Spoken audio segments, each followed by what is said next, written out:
بسم اللہ الرحمن الرحیم۔ سرور اعظم نے قرآن کریم کی ابتدا سے لے کر انتہا تک، الف لام میم کے الف سے لے کر والناس کے سین تک امت محمد مصطفیٰ صلی اللہ علیہ وسلم کو احکامات دیے، زندگی گزارنے کا طریقہ کار دیا، اور ساتھ ساتھ یہ بتلا دیا کہ اگر تم میرا اور میرے محبوب صلی اللہ علیہ وسلم کا کہنا مانو گے تو تمہیں دنیا اور آخرت میں آرام ملے گا، سکون ملے گا، اور اگر تم نے میں خدا کی میرے محبوب صلی اللہ علیہ وسلم کی مخالفت کی تو یاد رکھو جہنم کے انگارے تمہیں بننا پڑے گا۔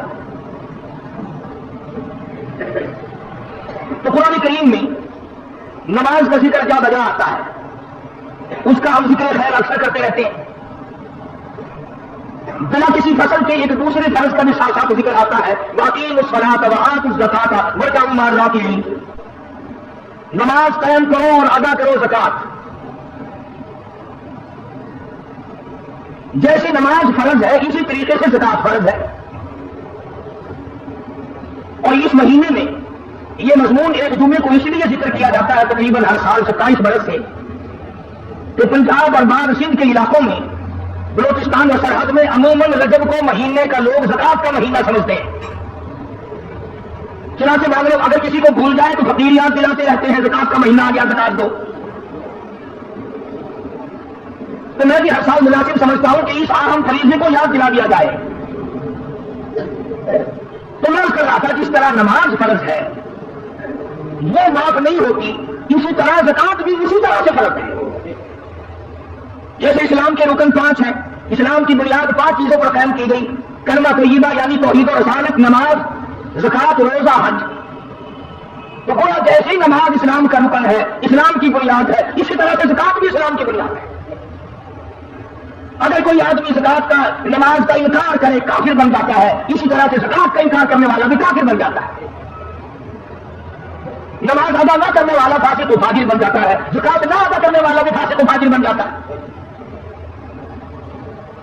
یعنی نشر قطعی سے دونوں کی فرضیت ثابت ہے، اور ایک جگہ نہیں سینکڑوں جگہ قرآن کریم میں آیا، بلکہ ابتدا میں فرمایا ھدی للمتقین۔ قرآن کریم کی ابتدا ہو رہی ہے، فرمایا الف لام میم ذالک الکتاب لا ریب فیہ۔ اور کلمہ پڑھنے والے، اللہ اور اس کے رسول کا ایمان رکھنے والے، قرآن کریم کو ہاتھ میں اٹھانے والا ہے، پھر ہاتھ لگانا، پہلے میرا اعلان سن لیں، ذالک الکتاب لا ریب فیہ۔ جس کتاب کو ہاتھ میں اٹھایا بیٹھا ہے ساری کی ساری سچی ہے، ایک مسئلے میں بھی شبہ کوئی نہیں۔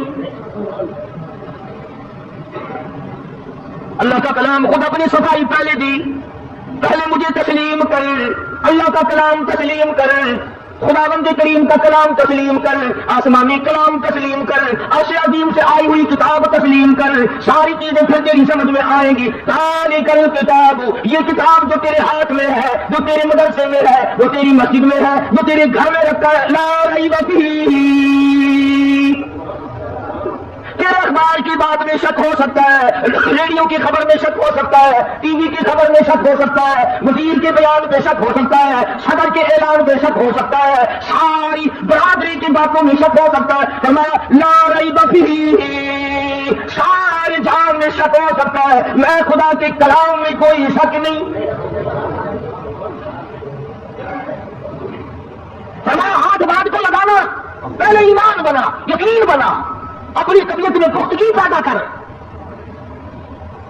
اب میں آپ کو کیا کیا بتاؤں، جس کتاب کو اللہ نے بچانا تھا، قیامت تک جس کو جاری رکھنا تھا، قیامت تک جس کو ساری رکھنا تھا، اس کے ایک ایک لفظ کی، ایک ایک نقطے کی خدا نے خود حفاظت کی، اور جن کتابوں کو چاہے وہ آسمان سے آئی تھی، رسولوں پہ نازل ہوئی تھی، پیغمبروں پہ نازل ہوئی تھی، جن کتابوں کو خدا نے باقی نہیں رکھنا تھا ان کی حفاظت کا ذمہ بھی نہیں اٹھایا۔ تورات بدلی، انجیل بدلی، زبور بدلی، بدلنے کی کوشش تو قرآن کریم کی بھی بڑی کرتے، پر اللہ پاک نے فرمایا جس مکان کا چوکیدار میں ہوں چوری کر کے دکھائے کوئی، فرمایا انا نحن نزلنا الذکر وانا لہ لحافظون۔ میں نے قرآن کریم کو اتارا، میں اس کا نگہبان اور محافظ ہوں۔ فرمایا بندہ اگر چوکیداری کرے، جہاں کھڑا ہوگا اس کو وہاں کا پتہ، پیچھے کا کوئی پتہ نہیں۔ چوری ہو سکتی ہے، اور میں وہ خدا ہوں یعلم ما بین ایدیہم وما خلفہم،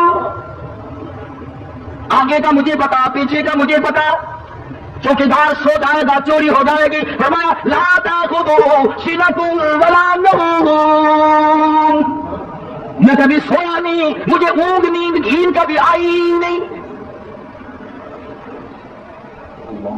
ساری دنیا میں مل کر زور لگایا قرآن کریم کا ایک نقطہ نہ بدل سکے، ورنہ ایک بات ہے اگر بس چلتا تو اب سے قرآن رہتا۔ توبہ توبہ توبہ، یہ جتنی انگریز کی روحانی اولاد ہے یہ قرآن کو چھوڑتی، نہ جانے کیا کیا طریقہ کار اختیار کرتے، آج بھی قرآن کی آڑ لے کر نہ جانے کیا کیا کر رہے ہیں۔ تو قرآن کریم نے اعلان کر دیا اور فرمایا آؤ پہلے میرے اوپر یقین جما، ایمان جما، اپنی طبیعت کو جما، اور ایسا یقین بنا لے کہ آنکھ دیکھی بات میں شک ہو سکتا ہے پر خدا کے کلام میں کوئی شک نہیں ہو سکتا۔ الحمدللہ آج بھی ایسے لوگ ہیں کہ جو قرآن کریم کو ساری کائنات سے افضل سمجھتے ہیں، اس کا ادب، اس کا احترام اور اس کی توقیر ان کے دلوں میں ہے، اور بے شمار مالداروں کی یہ تمنا ہے، بڑے بڑے امیروں کو دعا مانگتے دیکھا، یا اللہ میرے مال کو قرآن پہ خرچ کرا، کجری سے بچا، یا اللہ میری دولت کو ڈاکٹروں سے بچا، قرآن کریم پہ خرچ کرا، یا اللہ میری دولت کو افسروں سے بچا، قرآن پہ خرچ کرا۔ بے شمار لوگوں کو دعا مانگتے دیکھا ہے۔ هدى للمتقين يؤمنون بالغيب ويقيمون الصلاة ومما رزقناهم ينفقون۔ آگے زکات کا ذکر، نماز قائم کرو، زکات ادا کر تو میں نے تجھے رزق دیا ہے۔ سبحان اللہ، اللہ پاک کس طرح سمجھا رہے ہیں اپنے بندے کو، اللہ پاک جل شانہ کس طرح سمجھا رہے ہیں۔ فرمایا میرے بندے یہ جو تیرے پاس مال ہے یہ میں نے دیا،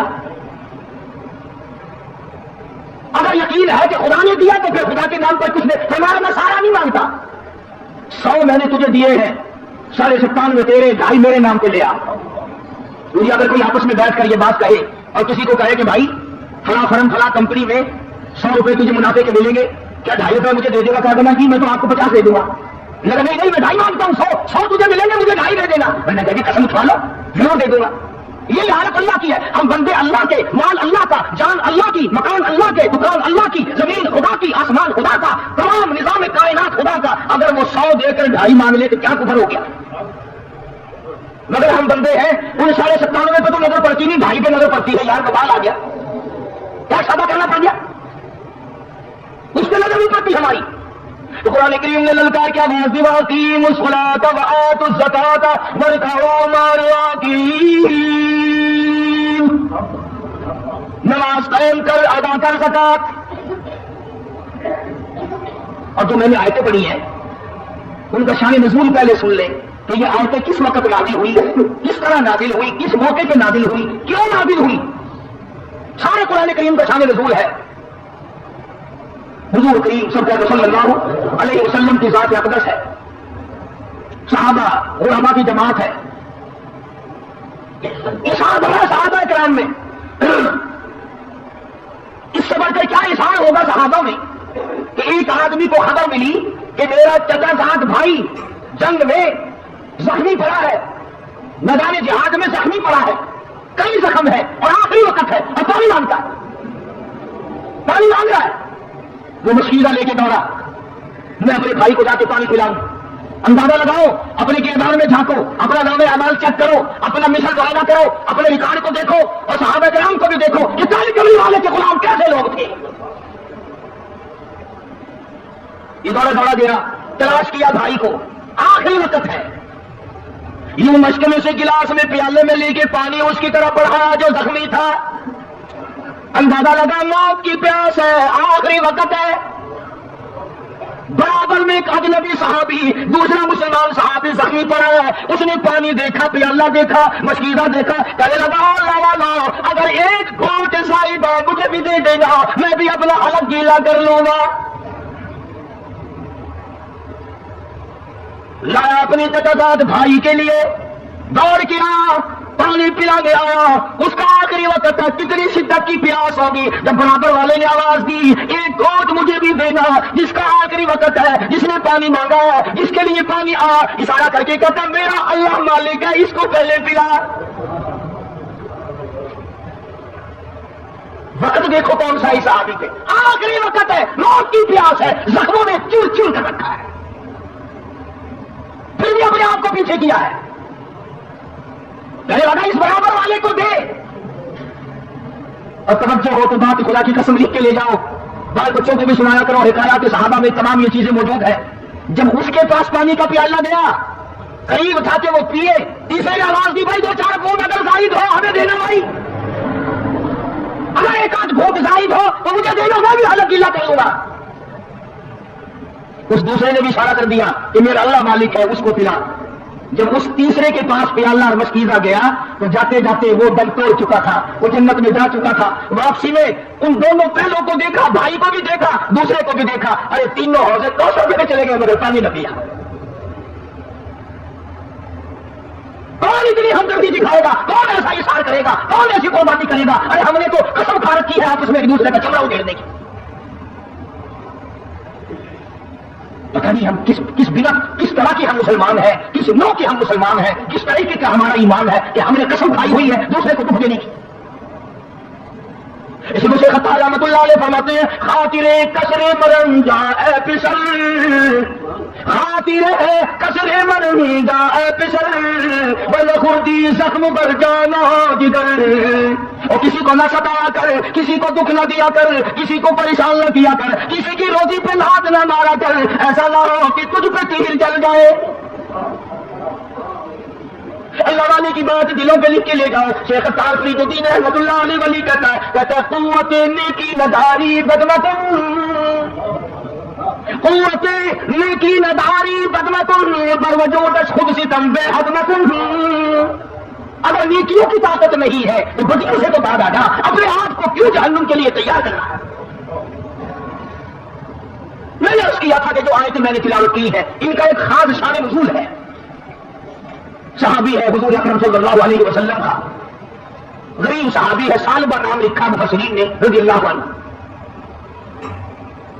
سرکار کے دربار میں آیا، حضور کی منت کرنے لگا، عرض کرنے لگا کالی کملی والے صلی اللہ علیہ وسلم میں غریب ہوں، میرے لیے دعا فرماؤ۔ کائے کی دعا؟ اللہ مجھے مال دے، میں زکات دیا کروں، جنگ آئے تو اس میں چندے دیا کروں، جہاد آئے تو اس میں لشکر کی امداد کیا کروں، بیواؤں پہ خرچ کروں، محتاجوں پہ خرچ کروں، یتیموں کی کفالت کروں۔ آپ میرے لیے دعا فرما دے، اللہ مجھے امیر بنا دے، دولت مند بنا دے۔ رحمت عالم صلی اللہ علیہ وسلم نے فرمایا صالبہ غریبی بڑی اچھی ہے، اتنے حقوق بڑھ جائیں گے ادا نہیں کر سکے گا، مارا جائے گا۔ اللہ اللہ کا بس جو ملا کھانا پڑا، کیا کرے گا امیری تمنگی کا؟ ان لوگوں میں دینا۔ اب کہ مفسرین نے ایک اور بات لکھی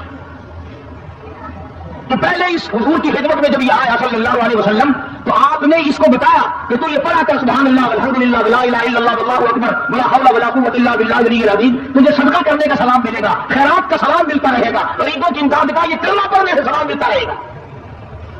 اس کا یہ مطلب نہیں کہ جس کو اللہ نے مال دولت دیا وہ کلمہ ہی پڑھتا رہے، یہ اس کے لیے ہے جس کے پلے نہیں۔ الٹی بات بڑی جلدی سمجھ میں آتی ہے۔ وہ ایک مریض تھا نا، کوئی یقین کرنے لگا اس کو فلانی چیز پلاؤ، کوئی کہتا تھا فلانی دوا کے، سارے کڑوی کا نام لے رہے تھے، ایک پاس کھڑا ہوا کہنے لگا کہ اس کو گرم گرم حلوہ ملاؤ، مریض کہنے لگا اس کی تو سنو، اپنی اپنی مار رہے ہو اس کی تو سنو۔ تو الٹی بات وہی سمجھ میں آتی ہے، وہ یہ نہ سمجھ لے کہ تیسرا کلمے کی تصویر پھیر دیں گے زکات ادا ہو جائے گی، یہ بات نہیں۔ حضور کریم صلی اللہ تعالیٰ علیہ وسلم نے بڑا سمجھایا سال بعد جانے دے، بڑی ذمہ داری پڑ جائے گی، ادا نہ کر سکے گا، پھنس جائے گا، ان باتوں کو رہنے دے۔ عرض کرنے لگا کالی کملی والے صلی اللہ علیہ وسلم میرے لیے دعا ضرور فرماؤ۔ لوگ زکاتے ہیں میرا بڑا دل کرے، خیرات کرے ہیں میرا بڑا دل کرتا ہے، جنگ اور جہاد میں لشکر کا انتظام کرتے ہیں میرا بڑا دل کرتا ہے۔ چنانچہ سید الاولین والآخرین شفیع المذنبین حضرت محمد کریم صلی اللہ علیہ وسلم نے دعا فرما دی۔ اب بلا امام الانبیاء کی دعا ہو، دینے والا خدا ہو، کیا کمی ہے بھائی؟ جب وہ ہم بندوں کی جھولیاں خالی نہیں لوٹاتا، امام الانبیاء کی دعا صلی اللہ علیہ وسلم، آپ نے اس کے لیے دعا کر دی۔ اس کے پاس 1-2 بکری تھی، بس اتنی برکت ہوئی کہ جب تک سال آیا اتنی بکریاں ہو گئی کہ مدینے شہر میں بٹھانے کے لیے بھی جگہ نہیں۔